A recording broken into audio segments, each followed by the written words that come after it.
This video was voted on by viewers like you and made possible by my Patreon backers. Stay tuned at the end of this video to hear about how you too can make future content increase in quality and frequency. Wait a minute, stop. Did you What see are you that? talking about? Rewind. Okay, I'll rewind. Is that what I think it is? Lord in Oh heaven. my gosh, might be we've gotta call someone about this. Holy.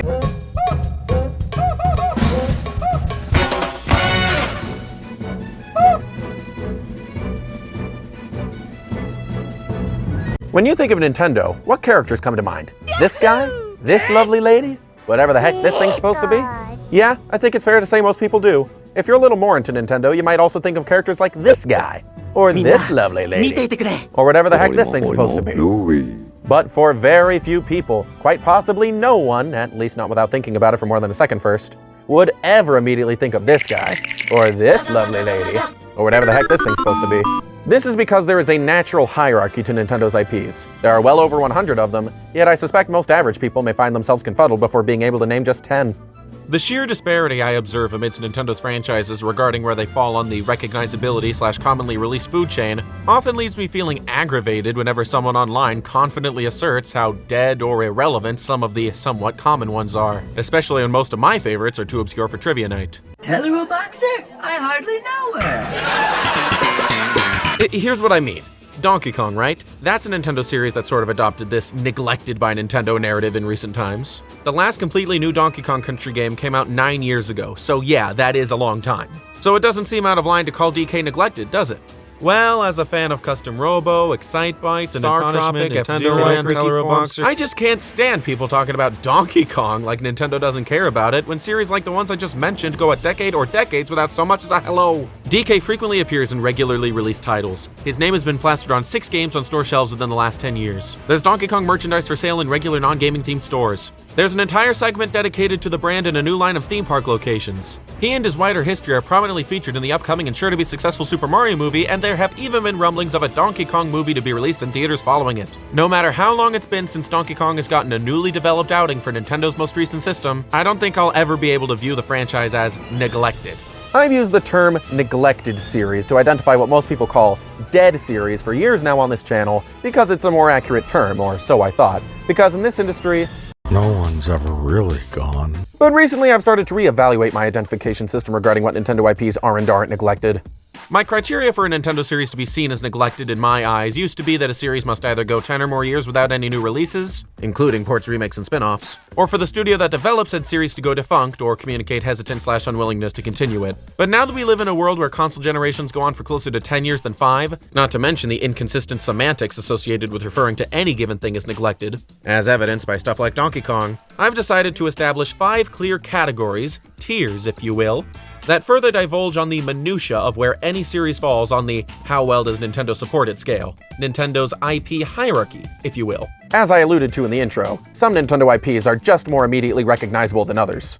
But my categorization places more emphasis on the frequency of actual game releases rather than name recognition or monetary value. I'll explain as we go along. I should mention, I hop between talking about IPs and series a lot in this video, just so there's no confusion. An IP refers to the entire franchise associated with any given intellectual property, including spin-offs and the like, while a series refers to a specific line of games as either an extension of any given IP, or whose IP really only consists of said line of games. Yeah. Let's start with the healthiest tier, series that get new entries constantly. We'll call it the constant releases tier. Nintendo's big 3 IPs, Mario, Zelda, and Pokemon, are exemplary examples. Well, that was redundantly redundant. In order for a series to be a, quote, constant series, it needs to always have a new release every 1 to 3 years, i.e., multiple titles per generation. The big 3 are so big, in fact, that they have multiple ongoing series under their respective IP umbrellas represented in all the other rungs of the hierarchy. Like, yeah, we get a game sporting the Mario, Zelda, or Pokemon name every year or other year, but we also rarely get Pokemon Snap in specific, or Mario Artist in specific. Some people have even begun to view, quote, mainline Mario and mainline Mario Kart as neglected by Nintendo. These people scare me. It's like saying the Avengers movies are neglected by Marvel because they spend too much time between entries making other movies that use the same characters. The constant tier is very exclusive. The big 3, And Kirby, have been sitting pretty there for most of their lives due to being around at the right time and the right place, among other factors. Sometimes other IPs join their rank only to fall off after a while. It's a rare tier for a series to break into. But it's not impossible. Fire Emblem defied the odds in the 3DS era, and within the last decade, the longest gap between FE titles has only been 3 years. The IP isn't nearly as profitable as Mario, Pokemon, Zelda, or Kirby, but it's profitable enough for Intelligent Systems to pump out titles like they're going out of style. Please go out of style. I think it's fair to say this tier borders on being the overrated or overrepresented tier. Series like mainline Pokemon, for instance, release so frequently that a large portion of the fan base wish they'd slow down. Though on the other hand, something like Zelda may get a release every year, but almost all those releases are entries in series that individually belong to the next tiers down. Something like 3D Zelda is the perfect example of a series belonging to the next tier on the hierarchy. It, along with series like Smash Bros. And Animal Crossing, belong to the consistent tier. Games in this category don't release every other year, but they consistently show up on every subsequent console, handheld, and/or generation. This is the tier I think most Nintendo fandoms want their series of choice to belong to. These are the series that come around rarely enough to be anticipated and celebrated events when they release, but still come around frequently enough that fans never really have to worry about the series going defunct. Amiibo Festival? Ugh! Where's the real new Animal Crossing? Over there? Some consistent series are reliable one-per-console sort of deals, like Smash Bros. Or Mario Kart. Others release at consistent intervals of 4, 5, or 6 years, like 3D Zelda or Xenoblade. Because Nintendo have been leaning harder on ports this generation, people have begun to see consistent series like Mario Kart and Donkey Kong as being neglected, when really, Nintendo is just being strategically economical with their releases. Oh, when are we getting a new Mario Kart? When? When? I have more to say about the dichotomies concerning some consistent series, but before I do, I need to go over the third tier down on the hierarchy. The Infrequent Tier. A consistent series is one that gets new titles, consistently. So I thought about calling the next tier down the Inconsistent Tier, but that term is a little too loaded for how I want it to come across. Inconsistent can be misconstrued to mean of varying quality, and while that can be the case, it's not what I intend for this tier to represent. Infrequent, as a word, makes perfect sense for this tier in my mind, because it says, these series don't come around often, but they do come around though. These are series like Star Fox, Metroid, and Pikmin, or at least series like these have belonged to this tier. Donkey Kong 2, actually. See, an infrequent series is one that we can't always expect Nintendo to release at consistent intervals, but we always sort of expect Nintendo to release them in general, even if the series is prone to going on ice, so to speak. Am I glad he's frozen in there and that we're out here and that he's the sheriff and that we're frozen out here and that we're in there and I just remembered we're out here. The dichotomy between consistent series and infrequent series is a nuanced one. Like, is Donkey Kong still consistent or is it infrequent now? I'd be willing to call the Donkey Kong Country series specifically infrequent, provided we don't see a new entry till Nintendo's next system. If that doesn't end up being the case, yeah, it's still consistent, baby. And the outcry in wake of this hiatus only goes to show how expected that inevitable release has been.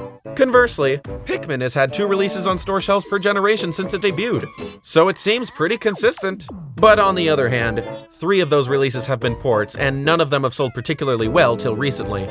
So understandably, fans have had to wonder whether or not Nintendo can be depended upon to release Pikmin games with some regularity when it never seemed to meet their once optimistic sales projections. That sort of comes part and parcel with being a relatively new IP. It isn't always obvious how it'll continue to stack up amidst its more well-established contemporaries. And then there's Metroid. The series hasn't been a big seller, it tends to skip a generation, and many of its recent titles have just been remasters.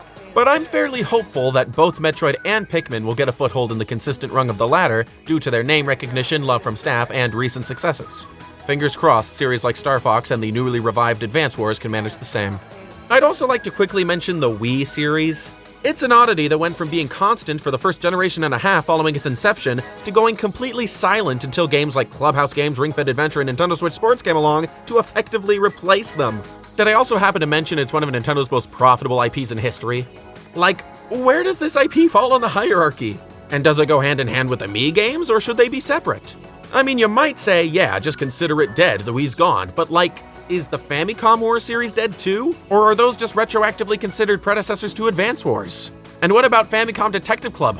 That's been dormant for like 30 plus years, but just this generation came back and it's still called Famicom Detective Club. It's not like Nintendo's not allowed to release games in the future that have Wii in the name. I'm tempted just to consider the whole thing infrequent, because yeah, the Wii branding is gone for now, but echoes of its influence pop up with a fair amount of frequency. It's not solid enough for me to put in the consistent tier, but also not dormant enough for me to put in the tier that we're gonna get to after this. So yeah, I think infrequent is fair to say. Okay, glad I got that out of my system. Back to me. Now, coming near the bottom of the hierarchy, we find ourselves at the tier I once called neglected. But in lieu of that vague semantic term, I'm now going to call it the Dormant Tier. Using the same criteria for what I previously called neglected series, dormant series are those that go 10 years or more with no new titles of any kind, have been explicitly stated to be on hold by their developers, or whose developers themselves have gone defunct. 3 of my most favorite Nintendo series ever, F-Zero, Custom-Robo, and Excite, belong to this tier. And the possibility of them or other similarly mistreated series being revived is what I most wish to see come from any given Nintendo Direct. New emblems are coming to future waves of the I wasn't ever a fan of Advance Wars, for example, but seeing the trailer for Reboot Camp during E3 2021 got me so excited, because it means that Nintendo, or at least Intelligent Systems, are willing to hand the reins over to other developers for the sake of keeping a dormant series alive. I should also mention that, while in the past I hadn't made this distinction, I'm going to go ahead and say that series that meet the Dormant Tier criteria, yet are also a subset of a constant or consistent IP, like Pokemon Stadium or Mario Baseball, I feel they should just be considered infrequent series, not dormant. Because, like, yeah, it may be up in the air as to whether or not we'll see that particular type of spin-off any given generation, but I don't think anyone ever really fears that the concept is dead and never coming back, regardless of the circumstances. Mario and Luigi is dead! They're right over there. The only example of a series like this that genuinely frustrated me for how long it lay dormant was Pokemon Snap. But even then, with only one game, it couldn't have even been considered a series at the time, could it? This video is called Nintendo's IP hierarchy, not series hierarchy. Now aren't you glad I told you the difference between an IP and a series earlier? So even though Pokemon Snap was once a one-hit wonder game, yet to even be a series, it was still a product of a hugely popular IP at the very top of Nintendo's IP hierarchy that will always have an audience and the opportunity to be expanded upon. But with that said, what do we make of the one-hit wonders that are their own unique IP? Well, that's the 5th and final, or perhaps simply tied for final with the Dormant Tier. Something I call the one-hit wonder tier. Nintendo's original properties that have not yet received so much as one sequel. There have been many over the years, and many of them are also dormant. But there are also some that belong in this weird kind of what tier will they belong to assuming they get any sequels limbo. Like some of my favorites from last generation, codenamed S.T.E.A.M and Freaky Forms, and my very favorite of the current generation, ARMS. Freaky Forms has straight up gone the 10 years plus dormant, and their main developers haven't partnered with Nintendo since.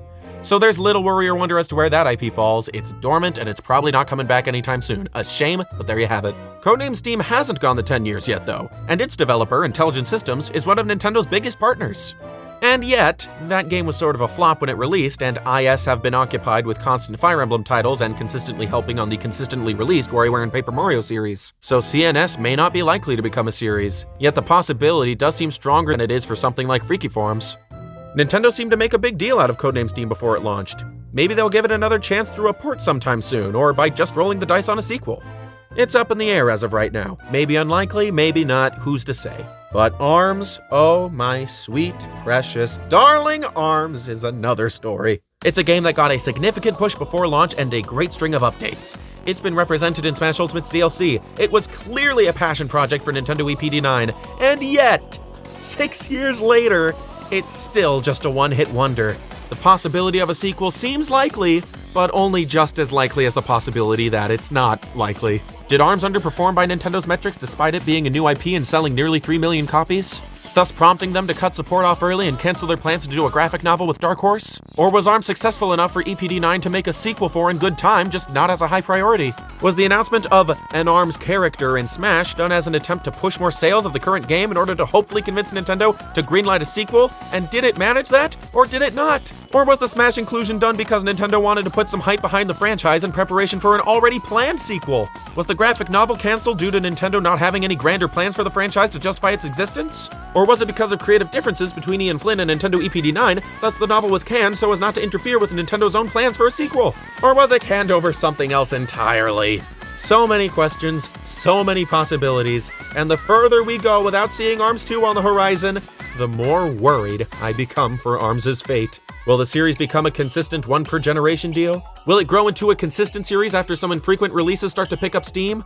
Will it only get 1 or 2 infrequent releases before going dormant? Will it be one of dozens of dormant one-hit wonder Nintendo experiments doomed to never see a sequel? If this weren't just a stupid video game, I might lose sleep over the this. polygons! Will they be okay? The polygons! No! So to sum up, this is what Nintendo IP hierarchy looks like in the form of a tier list. Constant titles up on top with industry giants like Mario and Pokemon. Consistent titles just below them with such staples as Animal Crossing and Super Smash Bros.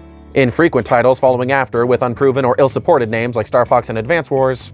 Dormant titles down at the bottom, including such sad cases as F-Zero and Custom-Robo.